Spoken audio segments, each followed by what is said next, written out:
Filipenses no capítulo 2, versículo 5 a 11.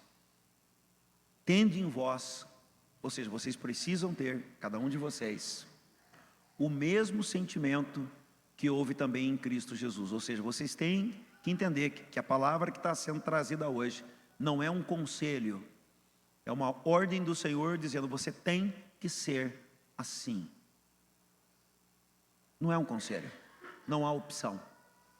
Não tem a opção de não ser assim.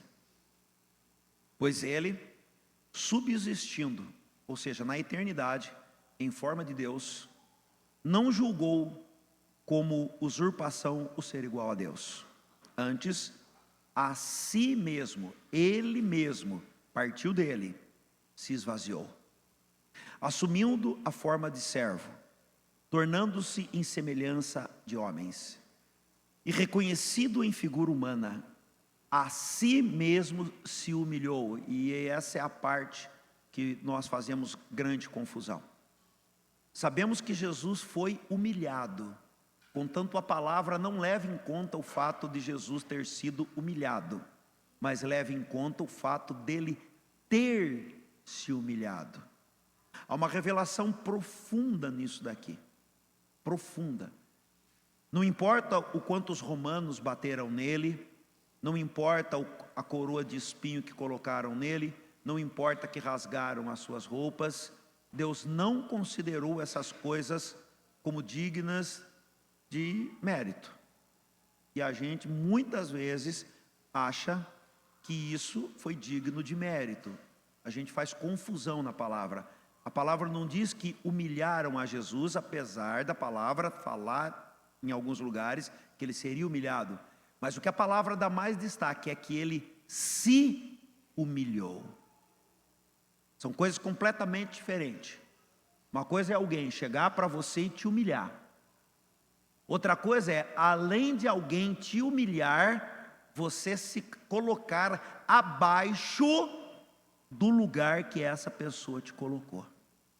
Foi isso que Jesus fez. E a Bíblia diz que nós deveríamos fazer igual. A si mesmo se esvaziou, assumindo a forma de servo, tornando-se semelhante a homens, reconhecido em figura humana, a si mesmo se humilhou, tornando-se obediente. Obediente. Obedecer não é concordar. Obedecer é fazer o que você não concorda, porque você entende que Deus está dando um comando. Se Deus está dando um comando, não importa se você concorda, você só obedece. Quando você repreende uma criança pequena, ela não concorda com o que você está fazendo. Ela não concorda. Chega para o Samuel, Carlos, e dá uma varada e fala, você concorda? Ele vai dizer que não. Acho que só o Vitinho concorda. O Vitinho chega para o Renan e fala, eu aprontei. Cara, eu nunca vi algo igual. Ele desce da classinha, ele já dá a ficha dele. Fala, eu aprontei, pode bater. Então, tirando isso, geralmente, os nossos filhos não concordam. Ninguém concorda. Meu pai, eu nunca concordei com meu pai, quando ele falava alguma coisa que batia de encontro com aquilo que eu tinha certeza que ele estava errado. E eu tentava conversar com meu pai, negociar, porque a minha visão é essa. Deus nunca está preocupado com a sua visão você joga no lixo. A minha visão eu jogo no lixo. O que Deus espera é que você obedeça. Por isso que a Bíblia diz que obedecer é melhor do que sacrificar. O desobediente é feiticeiro, diz a Bíblia. Quem anda em desobediência comete o pecado de feitiçaria. E você acha que está orando para Deus e quem está ouvindo é o diabo. E a gente não leva isso em conta. Eu não levo isso em conta. Mas Jesus, ele tomou tal condição que não bastava o que humilharam ele. Ele também precisou se humilhar. Por isso, Deus o exalta. Deus não exalta humilhados. Deus exalta quem se humilha. É diferente. Então, Deus o exaltou sobremaneira e lhe deu o nome que está acima de todo nome, para que o nome de Jesus se dobre todo o joelho nos céus, na terra e debaixo da terra, e toda língua confesse que Jesus Cristo é o Senhor, para a glória de Deus Pai. Qual sempre foi o propósito do Pai? Propósito do Pai. Qual o propósito de Deus na Bíblia?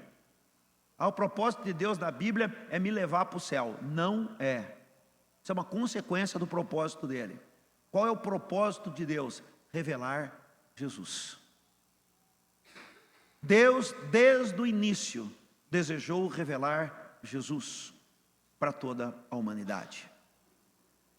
E qual a razão de Deus para exaltar seu Filho com um nome que está acima de todo nome? Será que foi uma questão automática? Será que Deus disse, eu vou exaltar meu Filho e acabou, fim de papo? Não. Não. Deus não exaltaria o Filho simplesmente porque é o Filho dele. Obviamente que não. Deus não resume caminhadas e nem histórias. Teremos que viver a plenitude da nossa caminhada e da nossa história. Deus não trabalha com histórias resumidas.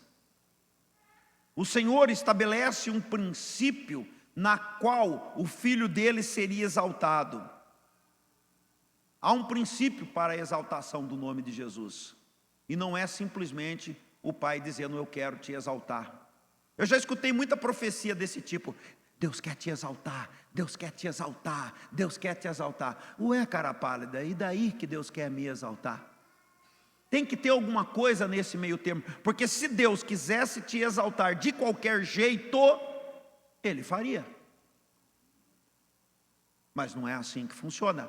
Qual é o modelo da exaltação de Deus? O modelo é o Filho.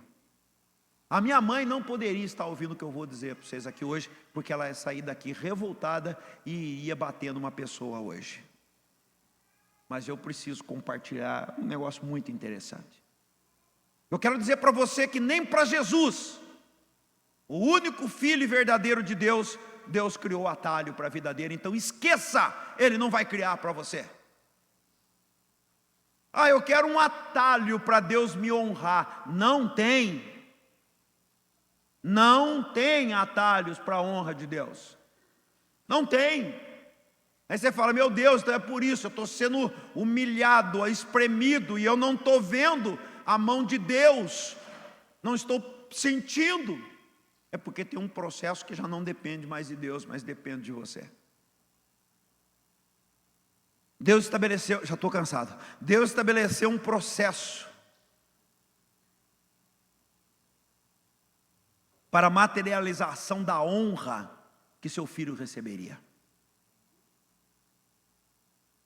E receber essa honra no céu e na terra, e ter o nome que está acima de todo nome. Nós vemos que primeiramente Deus fala lá no Éden, que enviaria seu filho. Já ali, quando ele está lançando a sentença, ele já diz sobre a semente da mulher. Depois ele usa a boca de Moisés e a boca dos profetas para anunciar que Jesus viria. Na plenitude dos tempos, pelo Espírito Santo, o Espírito de Deus gera o Filho de Deus em carne no ventre de Maria. E ele vem sobre forma humana. Então Deus anuncia, o Filho vem. Pronto, o Filho está aqui, agora ele vai ser glorificado. Não é interessante essa linha de pensamento? O Filho chega, o Filho de Deus vem ao mundo, cura os enfermos, ressuscita os mortos, multiplica pão, vinho, peixe, coisa maravilhosa. Ele começa a fazer, ele não multiplica vinho, vinho, pão e peixe, multiplica, faz todas essas coisas, que coisa maravilhosa. Pronto, aí está o Filho de Deus, vamos levantá-los, vamos erguê-lo como Rei dos Reis, Senhor dos Senhores, e dar toda a glória para Ele. Não, porque um processo tinha que estar na vida de Jesus. Ele tinha que se humilhar, porque Deus não exalta se a pessoa não se humilhar.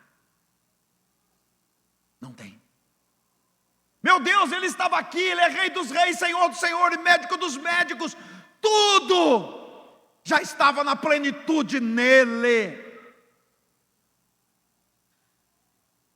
Mas ele tinha que pagar pelos meus pecados. Fato. Foi para a cruz, morreu, entregou a vida pelos seus pecados. Ok, mas ele precisaria receber a glória do Pai. Maria Madalena encontra ele no processo. Ele ressuscita, Maria Madalena enxerga ele, vem com tudo para cima dele. Ele já havia se humilhado, faltava agora receber a glória do Pai. Eu não sei como isso aconteceu. O fato é que ele diz: Maria, não me toque, porque preciso ser glorificado. E algo acontece, não sei em que fase de tempo, não sei em quantos segundos, não sei, o céu não tem tempo. O fato é que só depois disso ele aparece, atravessa a parede, anda no meio dos discípulos de Emaús, come pão com eles, e depois de todas essas coisas ele é levado para o céu em glória, e é dado a ele o nome que está acima de todo nome, o nome que está acima de todo nome. Por quê?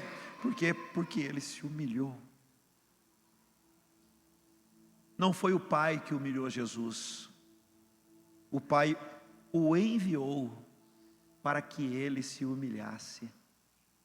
O Pai o glorificou, o Pai o enviou e o glorificou. Entre o Pai o enviou e o Pai glorificou, ele se humilhou. Não dá para abortar processos. Se alguém quer viver sobrenatural de Deus, terá que entender que o processo é o mesmo. E você não vai viver simplesmente pelo que você quer, mas pela direção de Deus, e vai ser obediente. Então o filho se humilha.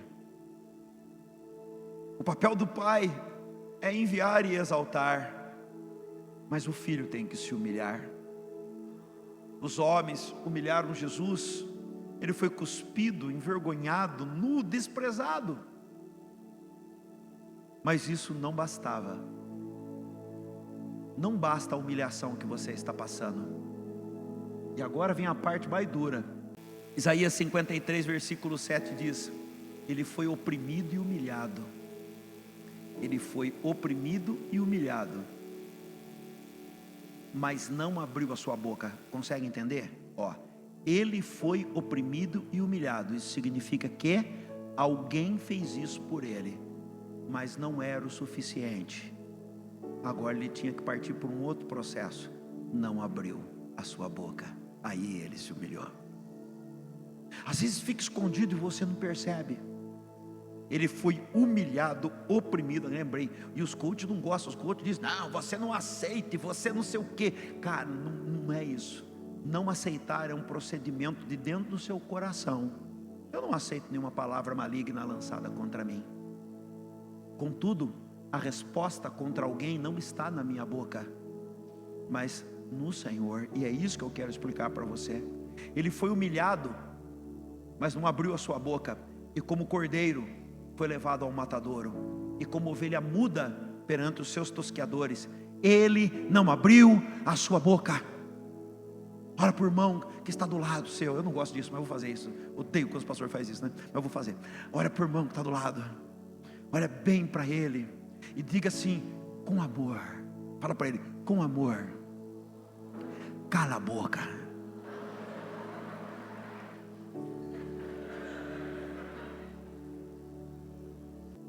E ele não abriu a sua boca. Percebem? Que além de ser humilhado, ele teve que ir além. Mas por quê? Porque para que Deus transforme humilhação em honra, Ele precisa que você se humilhe e confie nele. Não tem outra forma. 1 Pedro capítulo 5, versículos 6 e 7 diz: humilhai-vos. Você se humilhe, portanto, debaixo da potente mão de Deus, para que ao seu tempo Ele vos exalte. Primeiro você se humilha. Você se humilha. E lance sobre Ele toda a sua ansiedade, porque Ele tem cuidado de todos vocês. Amados, não é receber a humilhação que conta, é se colocar em silêncio diante da humilhação. E eu acho que isso é uma das coisas mais difíceis que existe para cada um de nós aqui, principalmente para mim. Meu filho fez o legendário e falou assim: pai, eu entendi porque foi difícil para você. Falou: o senhor não tem nenhum pastor que manda em você.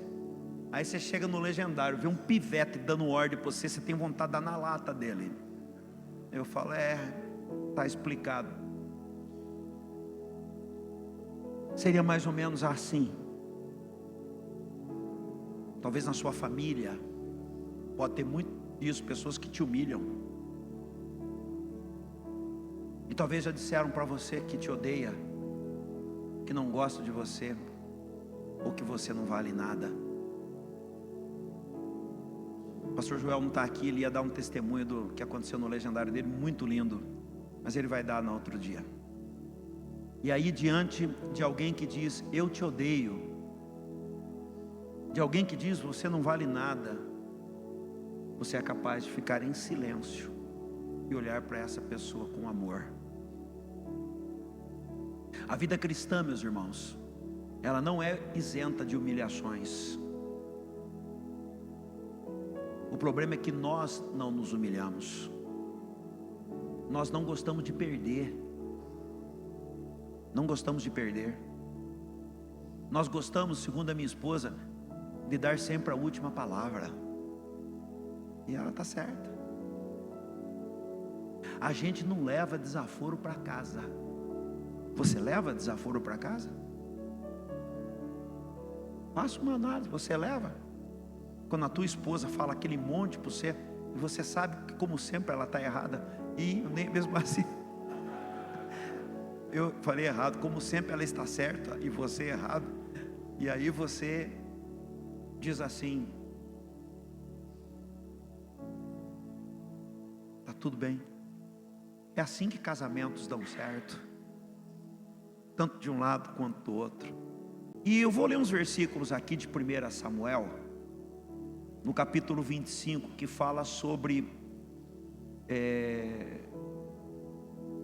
não estou tão atrasado, que fala sobre Davi e Nabal. Eu vou ler.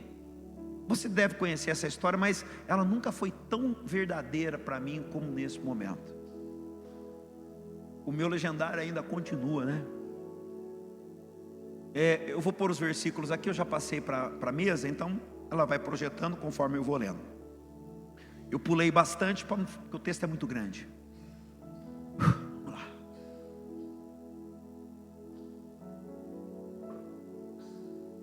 Havia um homem em Maom que tinha as suas possessões no Carmelo. Homem rico, tinha 3.000 ovelhas, 1.000 cabras, e estava tosqueando as suas ovelhas no Carmelo.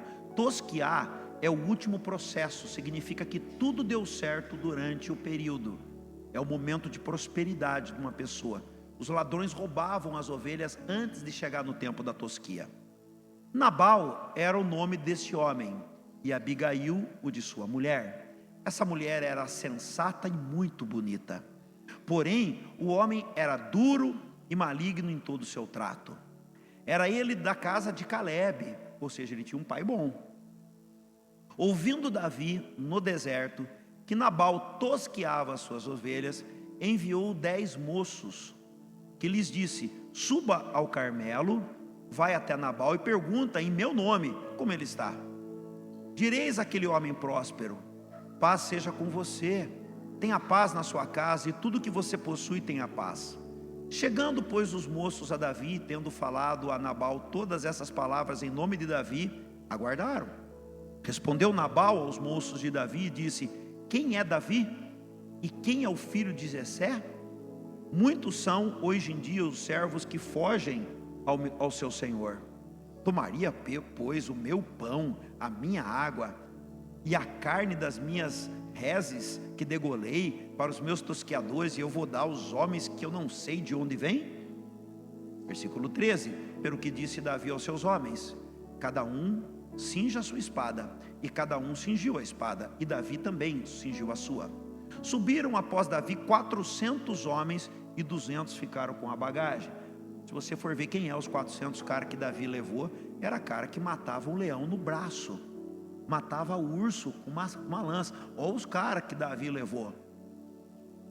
Então Abigail, a mulher de Nabal, tomou com toda a pressa 200 pães, 2 odres de vinho, 5 ovelhas preparadas, temperadinha, já no ponto para comer, assadinha, 5 medidas de trigo tostado, 100 cachos de passas e 200 passas de figos, e o pôs sobre os jumentos, e disse aos seus moços: ide adiante de mim, pois vos seguirei de perto. Porém nada disse ela ao marido Nabal. Vendo, pois, Abigail a Davi, apressou, desceu do jumento, prostrou-se com o rosto diante de Davi, inclinou em terra, lançou-lhes, olha alguém se humilhando.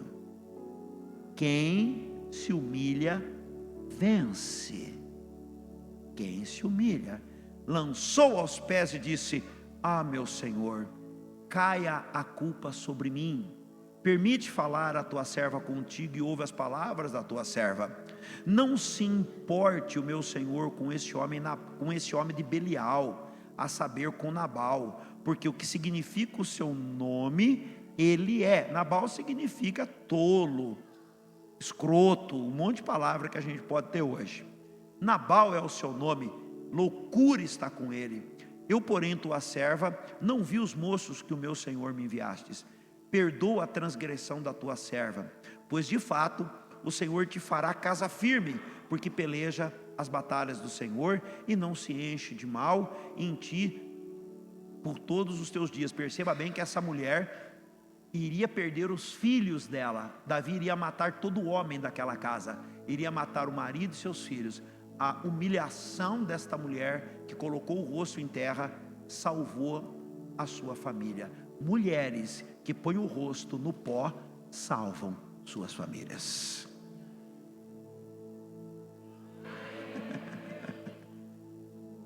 Tem mulheres que chegam para mim e falam assim: pastor, meu marido precisa ir para o legendário. Mulheres que põem o rosto no pó, os maridos um dia vai. Não vai, Gila? Vai, né?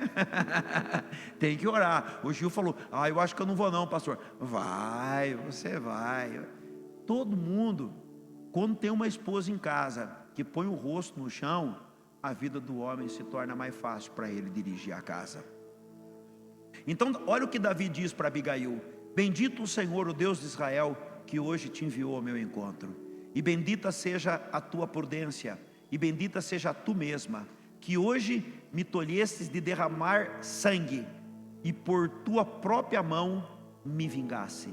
Voltou Abigail a Nabal, e eis que ele fazia em casa um banquete, como um banquete de rei. Seu coração estava alegre, e ele já estava embriagado, pelo que não falou nada com ele, nem pouco nem muito, até o amanhecer. Pela manhã, estando Nabal livre do vinho, sua mulher lhe deu a entender aquelas coisas. E o que acontece com Nabal? Tem um infarto.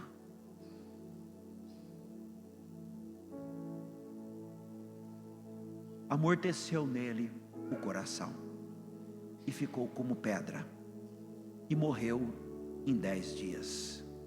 Feriu o Senhor a Nabal, e este morreu.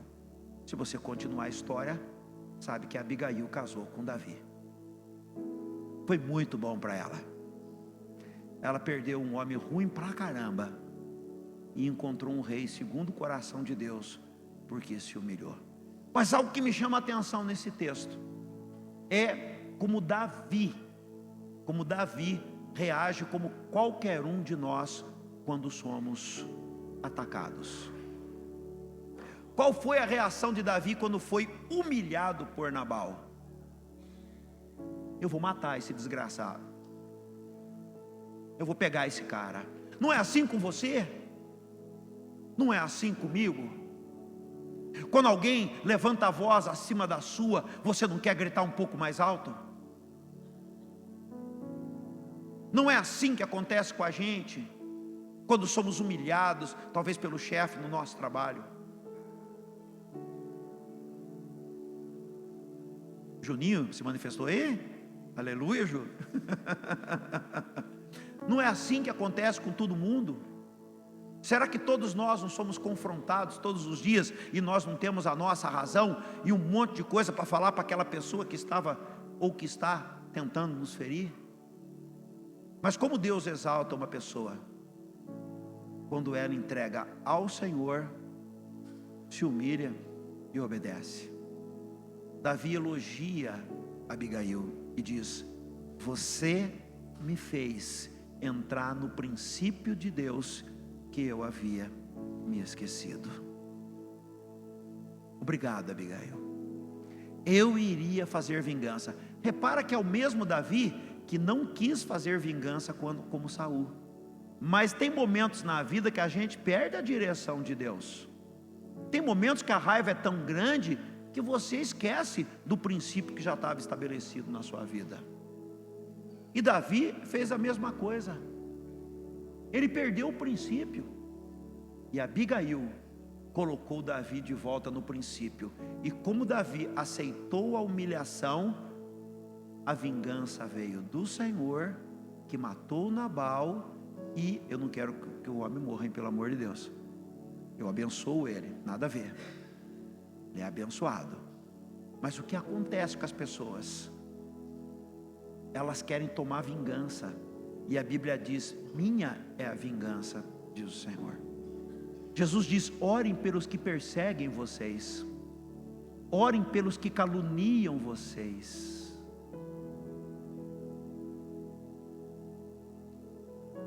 A reação de Davi foi como cada um de nós.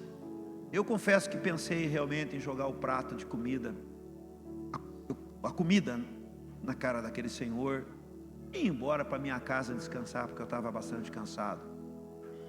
Foi difícil porque havia muita gente do meu lado e eu fui muito envergonhado. Bastante. Todo mundo que estava ali respeitava meus cabelos brancos, a minha idade, a pessoa que sou, mas ali uma pessoa não deu a mínima para nada e foi grosso, sem educação, como não se é com ninguém. Foi difícil ficar em silêncio. Subi, lavei meu prato, cheguei para ele, falei obrigado pela comida. O prato está lavado e guardado. E se o senhor pode contar comigo, eu estarei ungindo essa cozinha todos os dias enquanto durar esse legendário. Era isso que estava dentro do meu coração? Não. Não era. Não é o que está dentro do seu coração, é a postura que um homem de Deus tem que ter. Nós temos que ter essa postura. Ele tinha as razões dele. Deve ser difícil cuidar lá de 400 homens bagunçando um lugar. Eu tenho que tentar compreender. Amado, nós somos desprezados, rejeitados, caluniados, esquecidos de amigos, da família e dos irmãos. Nós somos. Mas se nós queremos ser exaltados por Deus, e eu estou encerrando, nós não podemos revidar com a nossa ira. Esposa que está aqui, me escute, em nome do Senhor Jesus. Não revide. Maridos, não revide. Não revide. Irmãos, não revidem. Não revidem. Humilhem-se, porque Deus fará algo tremendo na vida de vocês. Porque a Bíblia mostra que o caminho para se receber a honra passa pelo caminho de se humilhar. Quem se humilha diante de Deus será exaltado no tempo certo. José, ele se exaltava diante dos seus irmãos, e Deus o leva a um processo de humilhação, mas acima de tudo, de se humilhar diante de um copeiro e diante de um padeiro, para pedir por sua vida, e Deus o restaura de escravo para governador. Eu percebi na Bíblia que todos que Deus exaltou, primeiramente se humilhou. É princípio de Deus. Quer ser humilhado, quer ser exaltado, se humilhe. Ana foi humilhada por Penina mas ela se manteve todas as vezes em silêncio, mesmo quando humilhada pela sua concorrente. E Deus a fez mãe do maior profeta de Israel, Samuel. Mardoqueu foi o herói que salvou a vida do rei, mas foi esquecido e foi humilhado por Amã, mas se humilhou ao não abrir a boca enquanto Amã esculachava ele. E por se manter em silêncio enquanto era humilhado, foi feito para ele uma condenação e uma forca, mas essa forca caiu no pescoço do seu inimigo, e Deus o levantou como o braço direito do rei. Jó foi humilhado pelos seus amigos, mas ele diz que conheceu o Senhor verdadeiramente dentro desse processo, e a sua postura foi de silenciar. E enquanto ele manteve em silêncio, Deus levou isso em conta e dobrou tudo o que ele tinha perdido na sua vida. Ei, você já ouviu aquele negócio que Deus vai dar o dobro para você? A gente gosta de ouvir, né? Deus vai dar o dobro para mim, e Deus vai dar o dobro. Pera aí, meu, como é que ele faz isso? Tem certeza? Às vezes eu peço para Deus, falo: Deus, não dá nada e não tira nada, tá bom. Porque passar pelo processo de se humilhar não é fácil. Deus tem propósito quando nos humilhamos. Com isso Ele prova os nossos corações, Ele mostra a nossa dependência dEle, nos prepara para receber uma honra futura. Então, amados, humilhe-se diante de Deus, cale-se quando sofrer uma injustiça, obedeça, porque Deus vai te honrar. Reconheça que tudo vem de Deus, espere o tempo de Deus. Isso não é automático, mas espere o tempo dele. Permaneça fiel, entregue todas as suas causas ao Senhor, não busque vingança. E se você está sendo humilhado, não retribua com a mesma moeda, espere em Deus. Lembre-se que a cruz foi o maior ato de humilhação que Jesus se colocou, porque ninguém colocaria Jesus. Jesus diz: ninguém toque em mim. Pedro arranca a orelha de Malco. Jesus põe a orelha no lugar e diz: Pedro, se eu pedir, meu pai manda 12 legião de anjos. Eu estava fazendo a conta, são 70 mil anjos. E aí um anjo tem a capacidade, o anjo que foi brigar contra Davi, matou 70 mil israelenses. Se você quiser fazer a conta, 70 mil vezes 70 é a quantidade de anjos que Jesus traria só naquele momento para bater no exército romano, se precisasse. Então, como ele diz: a minha vida ninguém tira, eu dou, ele se humilhou. E a humilhação de hoje será o seu testemunho de vitória amanhã. Amém? Eu vou repetir, eu quero um amém bem grande, hein? A sua humilhação de hoje será o testemunho da vitória de amanhã. Aí eu senti que essa igreja é pentecostal. Eu sei que existe um outro evangelho mais agradável sendo pregado nas igrejas de parede preta. Nós é preto e branco. E também está sendo pregado em igrejas que não tem a parede nem preto nem branco. E eu sei que esse evangelho tem sido pregado em todos os lugares, mas Deus sempre levantará o verdadeiro evangelho para que você tenha um confronto. Analise a essência de Cristo, porque às vezes existem palavras que estão na Bíblia que podem ser manipuladas. A Bíblia também é a mãe de toda a heresia. Pegue o que a Bíblia ensina pegue o que estão ensinando, passe pelo crivo do Espírito e veja como você tem que levar a sua vida. Eu tentarei de todas as formas me submeter. Tentarei fazer isso, mesmo não entendendo, não gostando do que está me acontecendo. Vamos ficar de pé, meus queridos. Eu gostaria